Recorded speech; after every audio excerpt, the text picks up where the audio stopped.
किसान भाइयों नमस्कार। ग्रीन ग्लो ऑर्गेनिक इंडिया में आपका बहुत ही हार्दिक स्वागत अभिनंदन है। आज फिर से हम आपको ले चलते हैं कुछ ऑर्गेनिक खेती और ऑर्गेनिक विषय के बारे में बताएंगे जिससे आपको खेती करने में काफ़ी सहूलियत और आसानी होगी। आज हम जिस प्लाट को आपको दिखा रहे हैं ये प्लाट टमाटर का प्लाट है। टमाटर की फसल काफ़ी इस साल अच्छी है किसानों के लिए। मार्केट रेट इस साल काफ़ी इतना बेहतर है कि टमाटर वाले जो भी किसान हमारे टमाटर लगाए हुए हैं उनके लिए बहुत ही इस साल कह लीजिए कि मार्केटिंग आसान है, क्योंकि रेट अच्छा होने की वजह से इनका हर साल नुकसान होता था, लेकिन इस साल इनको काफ़ी अच्छा मुनाफा मिलेगा। तो हम बात करें कि टमाटर का पूरा मेजरमेंट कैसे मैनेजमेंट करें जिससे पौधा हमारा काफ़ी अच्छा हो, स्वस्थ हो और उसमें बीमारियां कम लगे, प्लस बीमारियों के साथ साथ हमारी जो फल की क्वालिटी है जो मार्केट में जाते हैं टमाटर वो काफ़ी हमारा अच्छा दिखे।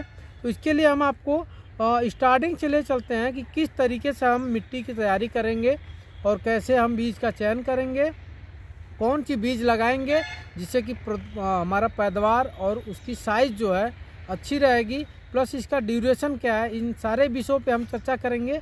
तो आइए आपको ले चलते हैं इस टमाटर की फसल के बारे में बता दें कि टमाटर एक ऐसी फसल है जो वर्ष भर इसकी खेती होती है। लगभग जून के महीने से खेती इसकी चालू हो जाती है।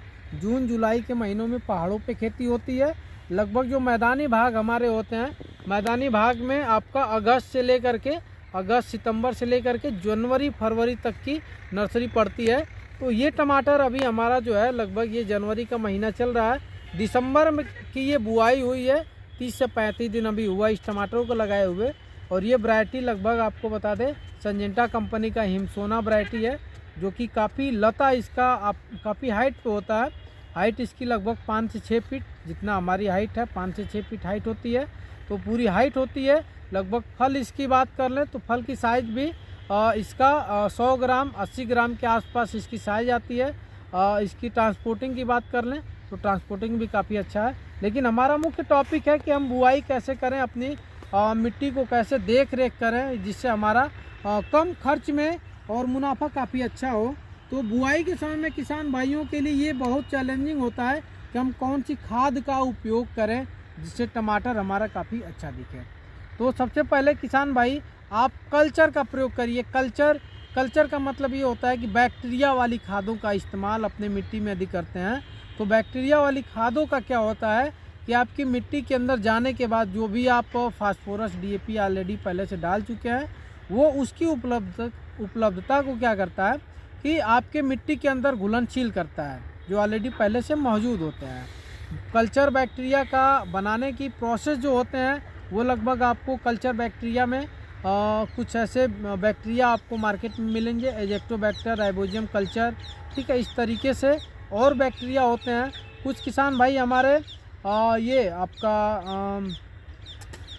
एक मंठा से दही से भी लोग कल्चर बनाते हैं, सड़ा गला करके जो बैक्टीरिया वाले प्रोडक्ट होते हैं उनको सड़ा गला करके उसको रख करके गुड़ के साथ मिला करके रखते हैं 5 से 6 दिन तक दही में और छाछ में। और कुछ एजेक्टोबैक्टर है, राइबोजियम कल्चर है, इनका इस्तेमाल भी वैसे ही लगभग आप इसको भी पानी में आप डाल करके और 1 एकड़ आपकी खेती है तो 1 से 2 लीटर पानी में इसको मिलाइए पूरा, और मिला करके आप 5-6 दिन के लिए रखिए। और 5-6 दिन के बाद जब आपका कल्चर तैयार हो जाए तो अपने खेतों में पूरा आप छींट करके पानी के सहारे दीजिए या गोबर की खाद में छींट करके जुताई करा दीजिए, जिससे आपके मिट्टी में पूरी तरीके से कल्चर बैक्टीरिया मौजूद हो जाएं। बैक्टीरिया के मौजूद होने से आपके क्या होते हैं फ़ायदे ये होते हैं कि आपका मिट्टी के अंदर ऑक्सीजन लेवल मेंटेन होता है, पीएच मेंटेन होता है, ऑक्सीजन रेशियो मेंटेन होता है, प्लस बैलेंसिंग फर्टिलाइज़र भी आपका काफ़ी महत्वपूर्ण योगदान करता है कल्चर बैक्टीरिया से, क्योंकि मिट्टी के अंदर भी ऐसे गुण होते हैं जिसका कैरेक्टर हम और आप नहीं पकड़ पाते हैं। क्योंकि इंडिया या हमारे पूरे देश भर में ये प्रचलन है कि किसान खेती तो करता है लेकिन मिट्टी की जांच नहीं कराता है, जिससे हमें ये पता नहीं होता है कि हमारी मिट्टी का पीएच मान कितना है और हमारे मिट्टी में अम्ल की मात्रा क्या है, क्षार की मात्रा क्या है। इन सारी चीज़ों को आप यदि पता नहीं लगा पाते हैं तो कल्चर बैक्टीरिया या पावर प्लांट प्रीमियम के नाम से एक दवा आती है, 1 लीटर 1 एकड़ खेत के लिए आता है, आप इसको कल्चर बैक्टीरिया में इस्तेमाल करवा सकते हैं। कल्चर बैक्टीरिया का प्रयोग आप हमेशा खेत के बुआई से पहले यदि आप प्रिपरेशन करते हैं तो सॉइल ट्रीटमेंट कल्चर बैक्टीरिया से करवा देते हैं तो काफ़ी आपका हद तक बेहतर सुधार हो जाएगा मिट्टी के अंदर। प्लस यदि आप कल्चर बैक्टीरिया बुआई के समय नहीं डाल पाते हैं तो सिंचाई करते समय आप खड़ी फसल में एक आध बार आप, वो भी आपका फसल कम दिन की हो उस समय, जैसे ये फसल 35 दिन की है तो इसमें कल्चर बैक्टीरिया का इस्तेमाल हम करवा सकते हैं, जिससे इसका पीएच मान प्लस इसका आपका अम्ल क्षार की मात्रा जो है या इसमें जो उपलब्ध फर्टिलाइज़र हैं वो आपका मेंटेन रहेंगे। तो हम बात कर लें पहले कि टमाटर के पौधे को फर्टिलाइज़र की जो ज़रूरत होती है वो होती है फास्फोरस की होती है और पोटाश की ज़रूरत होती है, कुछ नाइट्रोजन और मैग्नीशियम, कैल्शियम, बोरान, इन सारे चीज़ों की ज़रूरत होती है। तो किसान भाइयों से निवेदन है कि आप बुआई के समय ही इनकी सप्लाई आप मिट्टी में मिला दीजिए और बुआई के बाद जब पौधा आपने ट्रांसप्लांट किया, सिंगल पौधा आप लगाते हैं, सिंगल पौधा लगाने के बाद आप मिट्टी में जब भी खाद डालिए तो ये जैसे आपने बेड बना दिया तो बेड आप बनाते समय इसके चारों तरफ इस तरीके से आप खाद डालिए कि मिट्टी के अंदर ये पूरी तरीके से ढक जाए। इसको ढक देंगे तो इससे ये फ़ायदा होगा कि आपका जो खाद होते हैं, जो कुछ कैरेक्टर ऐसे होते हैं जो आपके वाष्पित होते हैं, उड़ने लगते हैं या धूप होने के बाद या ज़्यादा नमी होने के बाद लीचिंग कर जाते हैं, मिट्टी के अंदर चले जाते हैं या वाष्प बन के उड़ जाते हैं। तो इन सारी चीज़ों से आपका बचाव होगा। फर्टिलाइज़र आपका पौधा 100% उठाएगा, जिससे आपकी फसल को काफ़ी स्वस्थ, जैसे कि ये पौधा आप देखिए इसमें बैलेंसिंग फर्टिलाइज़र और इसमें कह लीजिए फर्टिलाइज़र का इस्तेमाल बहुत ही कम हुआ है, जिससे पौधा अभी स्वस्थ दिख रहा है और आगे भी स्वस्थ रहेगा, क्योंकि इसमें प्रिकॉशन लेकर के किसान को बता दिया गया है कि प्रिकॉशन लेकर चलिए, जिससे पौधा आपका सुरक्षित रहेगा। तो फर्टिलाइज़र की आप 2 बार आप कर सकते हैं इस्तेमाल, एक तो बुआई के टाइम पे, एक बुआई के लगभग 25 दिन के अंतराल पे। इसके बाद आप इस तरीके से आप इसका बेड बना लीजिए या नाली बना दीजिए। बेड ये देख लीजिए लगभग 4 फीट 3 से 4 फीट का बेड है। बेड ये नाली बना दिया गया है कि पानी देने में हमको काफ़ी सहूलियत होगी। और ये इसकी दूरी की बात कर लें तो दूरी लगभग 2.5 फीट के आसपास का पौधा, एक पौधे से दूसरे पौधे की दूरी 2.5 फीट है। और इसकी चौड़ाई की बात कर लें तो 3 फीट के आसपास इसकी चौड़ाई है। अब हम बात कर लें कि इसमें बीमारियां क्या क्या आती हैं, पौधे में कौन कौन सी बीमारी मुख्य रूप से आती हैं। तो टमाटर के पौधे में अभी का जो टाइम है इसमें झुलसा का प्रकोप होगा।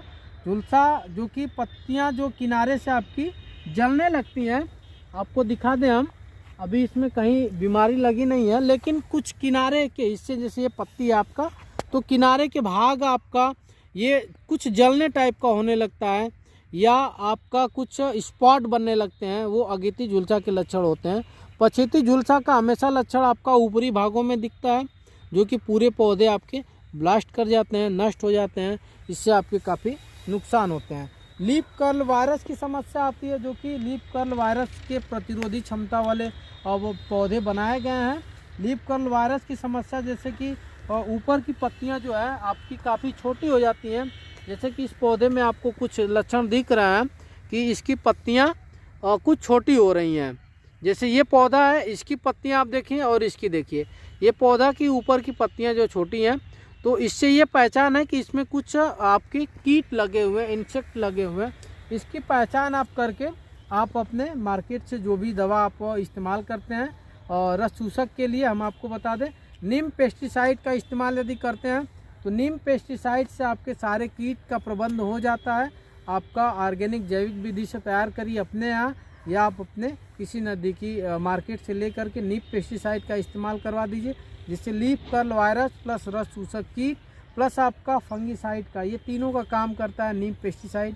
इसका इस्तेमाल करने से पौधे में काफ़ी अच्छा गुणवत्ता आती है, प्लस फल की साइज भी अच्छी आती है, फूल गिरने की समस्या नहीं रह जाती है। क्योंकि केमिकल वाले किसान हमेशा परेशान रहते हैं कि हमारा साइपर डालने से फूल गिर रहा है, कट रहा है, प्रोफेनो डालने से हमारे आने वाले पीढ़ी को कैंसर का सामना करना पड़ता है। तो इन सारी समस्याओं से बचने के लिए आप नीम पेस्टिसाइड का इस्तेमाल करिए, और जैविक में फंगीसाइड का इस्तेमाल करना है तो PPFC का इस्तेमाल कराइए, जिससे आपके पौधे में जो बीमारियां हमने बताया अभी कि अगेती झुलसा, पछेती झुलसा लगता है, तो उसके लिए आपका इन दोनों का रोल काफ़ी बेहतर होगा। तीसरी समस्या किसानों का आता है कि पौधा सर हमारा सूख जाता है, पौधा जैसे कि आपका लगता है, लगाने के बाद आपका पौधा कुछ सूख जाते हैं, तो उसके लिए हम आपको बता दें, ये पौधा आपका देखिए इसमें नहीं बीमारी लगी हुई है, लेकिन कुछ पौधे में बीमारियां आपका तना, जैसे मिट्टी है, मिट्टी के ऊपर से ये भाग काला हो जाएगा। काला होने के बाद ये पौधा ऊपर से निकल जाता है। इसका एक मुख्य ये कारण है कि जैसे आप खाद क्या करते हैं, किसान भाई ऊपर से ऐसे डाल देते हैं। जब पौधे के पास आप खाद डालेंगे तो वो पौधा क्या होगा, डैमेज होगा। जहाँ खाद पड़ेगी ज़्यादा वहाँ पौधा डैमेज हो जाएगा और वहीं से वो स्पॉट बन के काला हो के गिर जाता है। एक बीमारी होती है डंपिंग अप की, जो ये मिट्टी के ऊपरी भाग से लगता है। उस बीमारी को रोकने के लिए आप कल्चरल का यदि प्रयोग किए हैं तो आपके खेत में ये डंपिंग अप की बीमारी नहीं आएगी, क्योंकि कल्चर के अंदर एक ऐसा गुण है कि मिट्टी के अंदर जो बैक्टीरिया होते हैं, फंगस होते हैं, फफूंद होते हैं, कल्चर उसको डीएक्टिवेट कर देता है। मिट्टी के अंदर कल्चर का इस्तेमाल करने से वो जो बैक्टीरिया होते हैं, नुकसानदायक बैक्टीरिया, डीएक्टिवेट हो जाते हैं, डिफ्यूज कर दिए जाते हैं, जिससे आपके पौधे को, मिट्टी को सुरक्षा प्रदान करते हैं। और ये सुरक्षा आपका तभी हो पाएगा जब आप कल्चरल का इस्तेमाल करेंगे, अपने मिट्टी में मिलाएंगे। मिट्टी का भूमि शोधन जरूरी है। यदि आप भूमि शोधन नहीं कर पाते हैं तो आपके खेत में फसल बहुत ही अच्छी नहीं दिखेगी, जिससे आपका आगे बीमारियों का सामना हमेशा करना पड़ता है। बात कर लेते हैं अब, जैसे फूल और फ्लावरिंग, फ्रूटिंग के समय लोगों की समस्या आती है कि ये फूल आने के बाद, फूल जैसे आता है फुल ड्रॉप होने लगता है। तो फुल ड्रॉप होने के 2-3 रीज़न है मुख्य रूप से। पहला कि हार्मोन्स की कमी होने लगते हैं पौधे के अंदर, हार्मोन्स की कमी या न्यूट्रिएंट्स की कमी हो, कह लीजिए न्यूट्रिएंट्स की कमी होता है तो फूल इसमें पूरा नहीं लगता है। क्योंकि ये टमाटर का कैरेक्टर है कि गुच्छे में फल आता है, 4 से 5 गुच्छे में फल लगेंगे।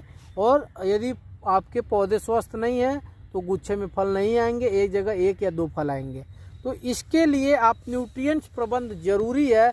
न्यूट्रिएंट्स प्रबंध के लिए calcium, magnesium, boron, molybdenum, manganese, इन सारे एलिमेंट का इस्तेमाल अपने फसल में करते रहिएगा, जिससे आपकी फसल में फूल गिरने की समस्या, हार्मोन्स बनने की समस्या, अमीनो एसिड की समस्या ये नहीं रहेगी।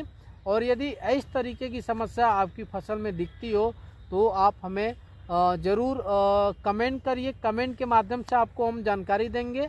और यदि आप वीडियो हमारा देख रहे हैं तो इस वीडियो को, आप मेरे चैनल पे नए हैं तो इसको लाइक, शेयर, सब्सक्राइब जरूर करें, जिससे कि हम आपको और बेहतर से बेहतर जानकारी कल्चरल के बारे में या जैविक खेती के बारे में आपको बहुत ही आसानी तरीके से हम बता सकें।